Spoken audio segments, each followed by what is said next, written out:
భారతదేశంలో ఏం జరగకూడదో అదే జరుగుతోంది. స్వాతంత్ర్యం వచ్చిన కొత్తలో మెజారిటీగా ఉన్న హిందువుల జనాభా క్రమక్రమంగా తగ్గుతూ వస్తోంది. అదే సమయంలో ముస్లిం, ఇతర మైనార్టీ మతస్థుల సంఖ్య భారీగా పెరుగుతోంది. ఈ విషయాన్ని ప్రధానమంత్రి ఆర్థిక సలహా మండలి స్పష్టం చేసింది. దేశంలో 1950 నాటికి 84.68% ఉన్న హిందువులు 2015 నాటికి 78.06% తగ్గినట్లు సదరు నివేదిక తేటతెల్లం చేసింది. అంటే ఈ కాలానికి 7.82% క్షీణించిందని తెలుస్తోంది. ఇక అదే సమయంలో ముస్లింలు ఏకంగా 43.15% మేర పెరిగారని పేర్కొంది. 9.84% నుంచి 14.09%కి చేరుకుంది. అలాగే ఇదే కాలానికి క్రిస్టియన్ల సంఖ్యలో కూడా పెరుగుదల కనిపిస్తోంది. 1950 నుంచి 2015 మధ్య క్రిస్టియన్లు 2.24% నుంచి 2.36%కి, సిక్కులు 1.24% నుంచి 1.84%కి పెరిగారు.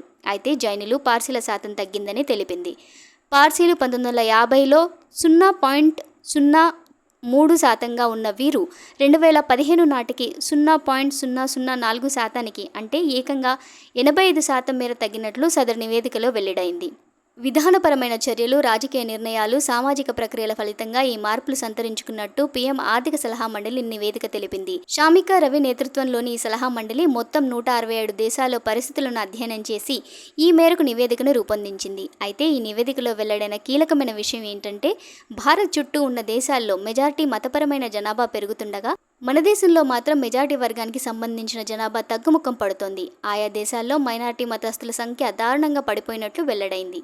మాల్దీవులు మినహా అన్ని ముస్లిం మెజారిటీ దేశాల్లో మతపరమైన వర్గం వాటాలో పెరుగుదల నమోదు చేసుకున్నాయి. భారత ఉపఖండంలో అత్యధికంగా బంగ్లాదేశ్లోనే మెజారిటీ వర్గం 18% నమోదైంది. పాక్లో మెజారిటీ వర్గం హనాఫీ ముస్లింల వాటా 3.75%కి పెరిగితే మొత్తంగా వారి జనాభాలో ముస్లింల వాటా 10%కి పెరుగుదల ఉంది.